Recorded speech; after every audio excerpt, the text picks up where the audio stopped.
आर्थिक प्रस्ताव पर बोलते वक्त मुझे लगता है ज़रूरी है कि पहले असलियत का आईना दिखाया जाए। और वसीम बरेलवी की एक लाइन है जो असलियत बिल्कुल हूबहू बयां करती है। तेरी फाइलों में गांव का मौसम गुलाबी है, ये आंकड़े हैं झूठे, ये दावे किताबी हैं। यही असलियत मोदी सरकार की है। और आज जब हमारा 25वां महाधिवेशन हो रहा है, इस महाधिवेशन के वक्त ये देश बेरोजगारी से, महंगाई से, आर्थिक असमानता से, भूखमरी से, कुपोषण से, बढ़ती हुई गरीबी से और अडानी के एक बड़े स्कैम से जूझ रहा है, जिस पर इस सरकार की चुप्पी बरकरार है।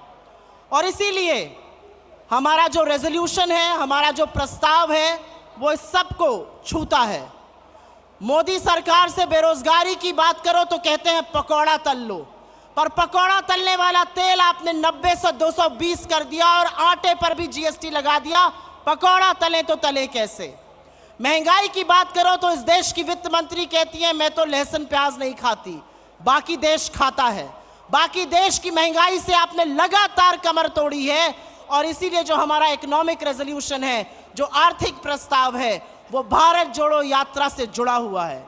जब राहुल जी भारत जोड़ो यात्रा कर रहे थे, जब वो कन्याकुमारी से कश्मीर कबीर 4000 किलोमीटर पैदल चल रहे थे, तो वो अजनबियों को गले लगा रहे थे, वो लोगों के आंसू पोंछ रहे थे, लेकिन वो युवाओं के टूटे हौसले इस देश के बिखरे सपने को भी बटोरने का, जोड़ने का काम कर रहे थे। और वही हमारी रेजोल्यूशन का पार्ट है। हम आर्थिक असमानता कम करने पर प्रतिबद्ध हैं, हम भुखमरी को खत्म करने पर प्रतिबद्ध हैं, हम रोजगार बनाने पर प्रतिबद्ध हैं, हम महंगाई को नियंत्रण में लाने पर प्रतिबद्ध हैं। मैं आपसे पूछती हूं, जो महंगाई की बात करते हैं, प्राइम मिनिस्टर से बात करो या मंत्रियों से बात करो, तो वो ऐसा सच्चाई से पलड़ा झाड़ लेते हैं, उनको महंगाई का आईना दिखाओ तो आंखें मूंद लेते हैं, और प्रधानमंत्री तो मुंह में दही जमा लेते हैं, वही दही जिस पर उन्होंने जीएसटी लगा दिया है।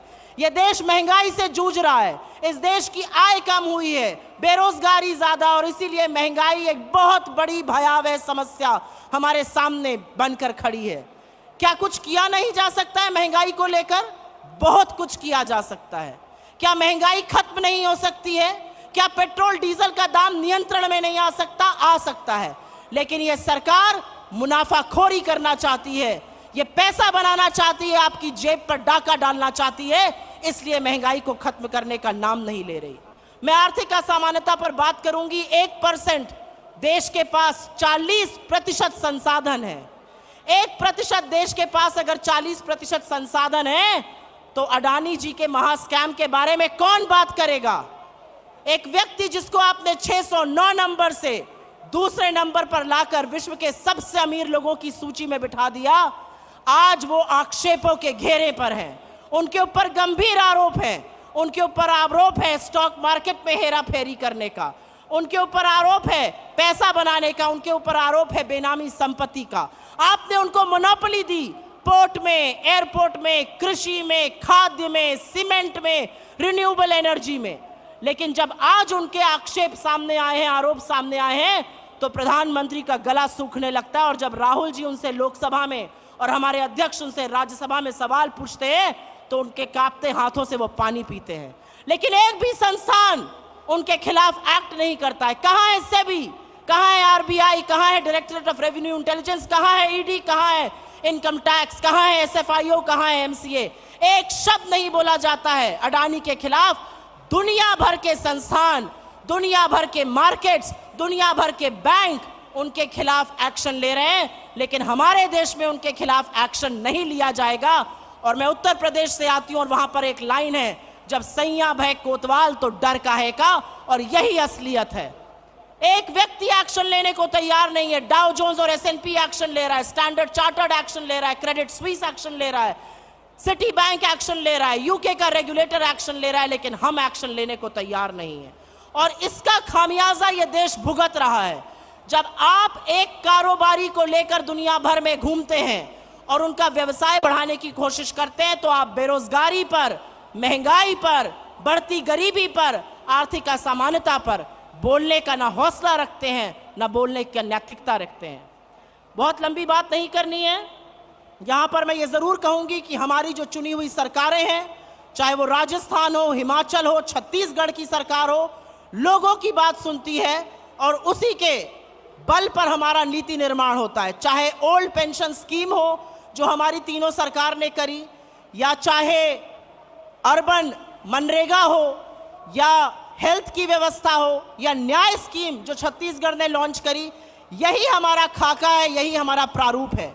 यूपीए की सरकार ने 2004 से 14 के बीच में 27 करोड़ लोगों को गरीबी की सीमा रेखा से निकाला था और 23 करोड़ लोगों को गरीबी की सीमा रेखा के नीचे वापस ढकेलने का काम मोदी सरकार ने किया है।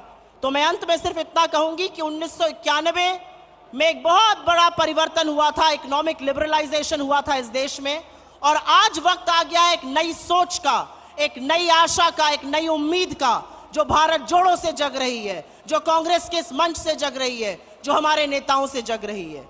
युवाओं को रोजगार देना हमारा परम कर्तव्य है। और अगर आप मुझसे पूछिए कि नंबर 1 टू नंबर 10 क्या प्राथमिकता होनी चाहिए सरकार की, तो रोजगार, रोजगार, रोजगार और महंगाई को खत्म करना होना चाहिए। युवाओं की बात करना इसलिए जरूरी है क्योंकि कहते हैं तलवारों की धारों पर इतिहास हमेशा बनता है, जिस ओर जवानी मुड़ती है उस ओर जमाना मुड़ता है। इसीलिए युवाओं की बात करनी जरूरी है, महिलाओं की बात करनी जरूरी है, खेतिहर मजदूर की बात करनी जरूरी है, किसान की बात करनी जरूरी है, और उसी का खाका हमारा इकोनॉमिक रेजोल्यूशन तैयार करता है। हम प्रतिबद्ध हैं सबको, और हम आशा और विश्वास करते हैं कि जनता हमारा साथ देगी और हम जो करना चाहते हैं जनता के लिए वो जरूर करेंगे।